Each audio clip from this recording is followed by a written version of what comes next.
Welcome to the Friends with Money podcast, brought to you by Money Magazine, creating financial freedom for Australians since 1999. Hello, and welcome to another episode of the Friends with Money podcast. My name is Michelle Baltazar. I'm the editor-in-chief here at Money Magazine. Thank you for joining us. Today's episode is for small business owners or those who are thinking about starting a small business. Our guest is Paul Presland, ANZ Bank's General Manager, Small Business. Paul, welcome to Friends with Money. Hi, Michelle. Great to be with you today. No dramas. I'm really excited. I know that a lot of our listeners will be keen to think about probably one of their New Year's resolution is to start a small business or something that they've been thinking about for a long time.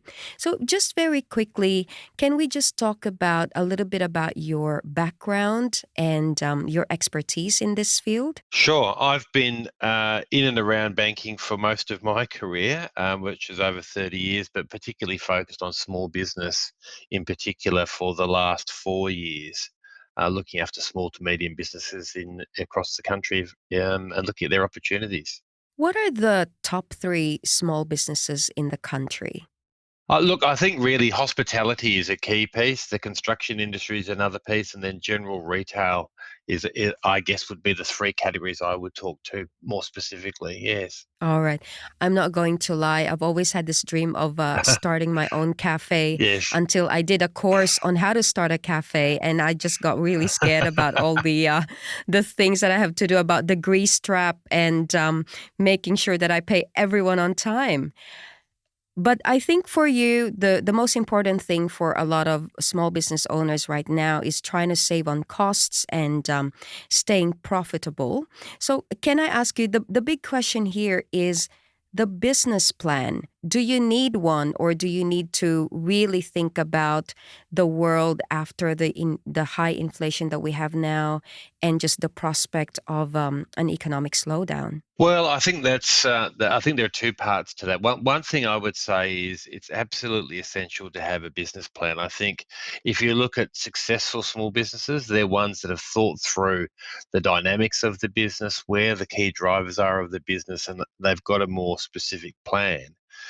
And it's easy to say, do a business plan. For most people, what does that actually mean? What I would be thinking about is being really crisp in describing what your business is. Who is your target market customer? What are you trying to do? What are your goals and objectives of the business? How are you going to set your pricing?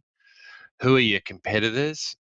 What's the skills and experience you need, including how to manage the grease trap, as you said? What's your Yes. marketing plan? But also, one of the key success measures, and also one of the key reasons businesses fail, is they don't understand cash flow forecasting. It's very easy to Uh-huh. think about making a profit, but you need to think about when you're going to get paid and when you are going to pay, and that combination between money in and money out is absolutely essential. In terms of inflation, we can talk a bit further about that if you'd like. I think it's an interesting environment to be looking into. And again, how do you think about that cash flow piece and how that plays out is super important for most customers. Yes, I know. I think a lot of companies definitely were forced to shut down during COVID because you then realize, my goodness, I only have enough cash for a month. Or, when you actually have to keep the business going. So I wanted to ask you, the number one thing that's always concerning for a lot of small business owners is how do they get their finances in order? And, what are the business loans that are available for them? Can you talk about that? Certainly, it's a conversation you should be having with your bank, but let's just go back to that cash flow question to begin with.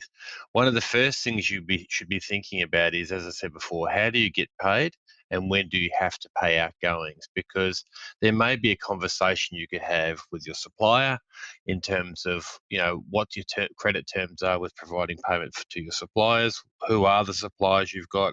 Have you got the best possible structure and deal and sort of arrangements with those sort of folks, including landlords?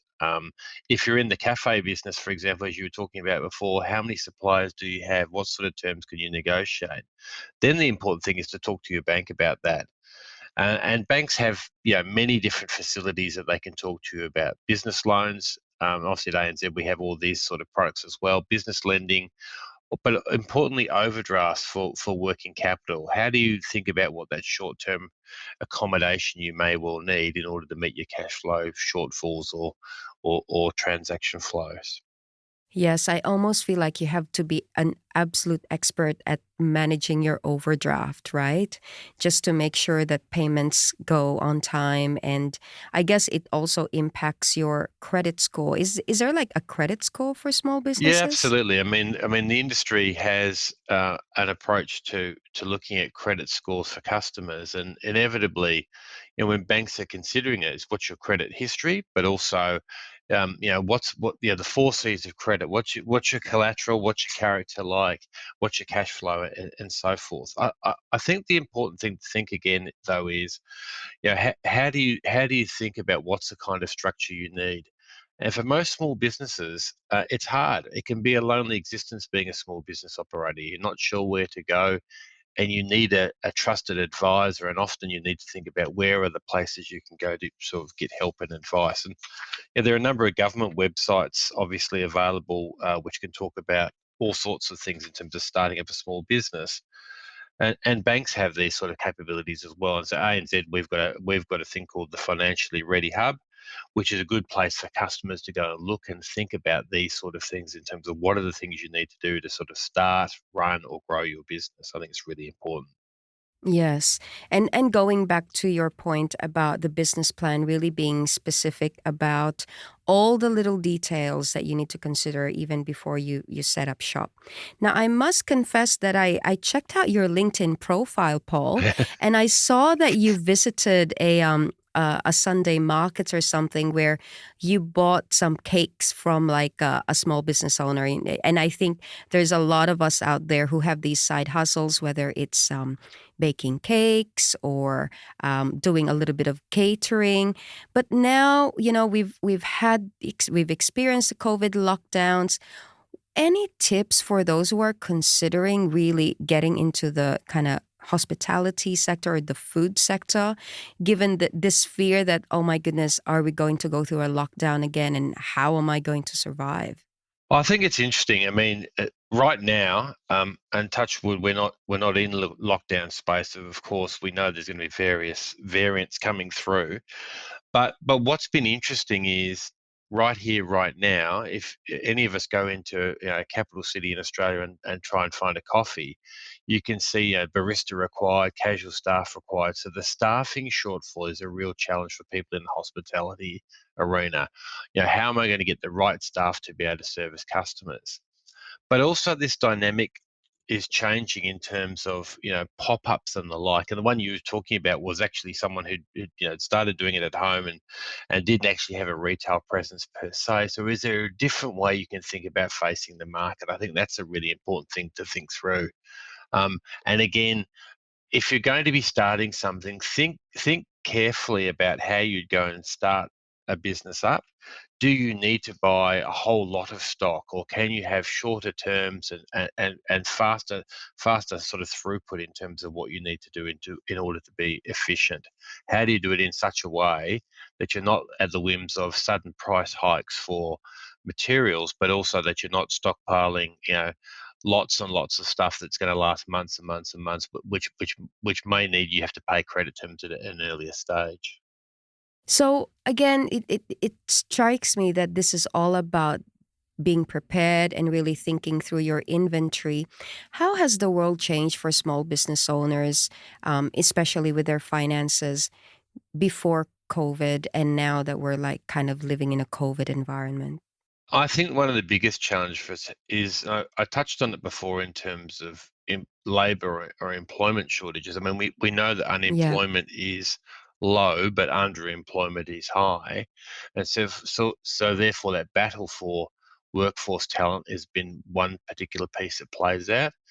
And that's playing out all through the value chain. So for customers in terms of supply chain and getting materials, For example, if you're in the building industry, in the construction industry, we know how challenging it is in order to get the raw materials necessary to do the work you need to go. And the fact that those prices have gone up has really impacted that particular industry. So thinking through again, what's your supply chain look like? Have you got a dependence on one particular supplier? Is there some price sensitivity there? How can you make sure you've got all those things you need to do? I talked before about not stockpiling too much, but also understanding that you've got a regular source of flow for those raw materials or stock if you need it in order to work your way through. That's going to be really critical over the next 6 to 12 months, I would think. Now, I wanted to ask, this sounds like an obvious Sure. question, but how much capital do you need to start a business? Like, just give me a range in terms of your customers, for example. That's a difficult question, Michelle, because as I said before, gone are the days where you need to think about committing to a 12-month lease. You can often start, I love the term before, side hustle, because that's what a lot Mm, of people are now doing. So I think, again, I know I keep on banging on about this, but the importance of understanding what you expect to get paid, what you expect to outlay. I would be saying if you were doing something where you're not committing to retail space, which is really the paradigm shift we've had over the COVID period, depending upon what industry you're in, if you've got 6 months cash flow sort of in your back pocket, that helps you to get up, start running, get a regular rhythm, and start moving forward. And I think that's probably a good place to start with. Now, some businesses, the cafe industry, hospitality industry, have a faster turnover, and so that's mm. an easier dynamic than perhaps if you were building starting in the construction industry or something with a longer gestation period. So think through about again, how long is it going to get you to get paid? How much do you have to pay for your raw materials, and how quickly can you turn them over and turn them into profitable outcomes? Wow. So there's you really have to do kind of the hard work and the number crunching. Now, there's a saying, Paul, that behind every successful business owner is a really stressed out partner. I mean, usually there is that one person you call on your family and friends, whether it's a side hustle or you're starting a small business. Any tips or have do you have any observations to share on how you can keep your relationships intact when you're starting a business? Well, as I touched on before, I think people always talk to family and friends, and that's how these things start. And you then need to think about who are the trusted places, where are the trusted places you can go to for that said advice. Most small business operators are entrepreneurs at heart, and so they're great with ideas. But as I touched on before, running a small business can be a pretty lonely and challenging environment on your own, and partnering with those that you trust in the financial space, be it your accountant, your bank, or other trusted individuals, is really important because, as I said before, it's not. If you're a larger company, you probably have a financial controller and the like. So having that discipline around what are you trying to do, and how are you going to think through the process of that? So the stress partner piece is an interesting dynamic. I mean, I'd share my own story at home. My wife is thinking about what is she going to do next and starting up a small business. And she's Mm, creative and lots of great ideas. It's fabulous. And so me as the banker, the grey haired banker, is saying, okay, so how are we going to think through this cash flow piece? And so getting that yin and yang piece is really important. That's easy in our house, not easy, but in our house, you've got me with a banking background. But think about how you can yes. engage a bank or a financial professional to help you with that ideation. What's your idea? How are you going to bring that to life? And again, what's that cash flow piece going to look like? Your idea might be Yes. really profitable, but if it takes you too long to get paid, it's going to be a challenge for you. So we've talked about cash flow. We've talked about doing the prep, Mm. and we've also talked about that there are the business loans available out there, and just making sure that you've thought it through in terms of profitability and so on. One thing that's kind of popped up late last year is this whole thing about Oh cybersecurity and yes, getting yeah, hacked yep, and privacy. yep. Any thoughts on that? Is that something that they really need to kind of check or sort out before they even open their shops? Oh, look, I think that's a really important dynamic. again, the world has changed dramatically. I think, more broadly, it's important that you've got, a digital presence in one way or another. And so the cybersecurity challenge is always there. And there are plenty of tools available to help you with this sort of thing. So, for example, the Australian government has a small business security guide, which is available online on their websites. I touched on ANZ Financial Ready Hub. In that particular hub, it's got advice on cybersecurity. What are the things that you should do? How you should set yourself up in order to do that? I mean, there's some pretty fundamental things which often we can miss in our eagerness to run a business. Make sure your operating systems are up to date, your software, your applications. Make sure you manage who can access your business. And so one of the reasons sometimes around fraud is around, employee fraud. Make sure you're clear on who's got what delegated authorities on your accounts and the like. Make sure your password protection, you don't have a generic password, obviously. Back your data up. You mean I can't use password 1234? Well, it's surprising how many people have common passwords across multiple pieces. So if a particular, we've seen, large groups get hacked, and if you've used the same password across all your platforms, then it's challenging for you, right? And also train your staff on cybersecurity basics. We've all got those random texts coming telling us to click on the links, and obviously that's a pretty obvious piece for us. But there is plenty of advice available for those that if you do take the time to invest and have a look into that space. Yes. Now, final question, again, going back to how do we get the capital to start Sure. a small business? One is any quick tips or benefits from the latest budget? And also, is it worth looking at those small business grants that are provided by the state government or the federal government? Oh, look, I certainly think the work the work was done in the budget last year, I think was really important. There's energy efficient grants, there's a financial counselling services that are coming through, more education awareness and technical advice, as we spoke of before. I think the critical piece is thinking through how do you partner. And partnerships are really important. I'm not talking about the way you structure your business, but how do you find an entity to partner with you? Talking about business lending is one thing. You can look at an interest rate that can help. If that's driving your decision, that's an important consideration. But you want to partner with a bank or a financial provider who you can engage with. Talk about your vision and your dream, but talk about how you're going to bring that to life and what the reality of that is. When a bank or a financial institution understands what you're trying to do, that's where they can help you build out that particular dream. So communication and involvement in those sort of pieces are really, really important. Look for those partnership opportunities, I would suggest. Excellent, excellent. Well, thank you once again for your time, Paul. I think you've just inspired some of our listeners who have been thinking about starting their own business this year to get cracking. There's so many useful tips there. Thanks, Michelle. And if you're looking to do a side hustle, let's talk about how we're going to get those things moving. Thanks again for the chat today. No dramas. Now, before we go, don't forget that if you enjoy listening to the Friends with Money podcast, we'd love for you to recommend it to your own friends and family, or you can help us out by leaving a review on iTunes or the Apple Podcast app. You can also send us any questions, comments, or even topics you'd love us to cover through our dedicated email, which is podcast@moneymag.com.au. And finally, make sure you head over to moneymag.com.au for all the latest financial news and stories. That's it for this episode. I'm Michelle Baltazar. Bye for now.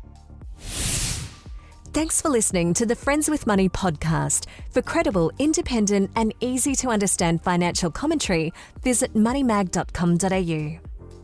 Please remember that the views and opinions expressed in this podcast are general in nature, and further independent advice and research based on your personal circumstances should be sought before making an investment decision.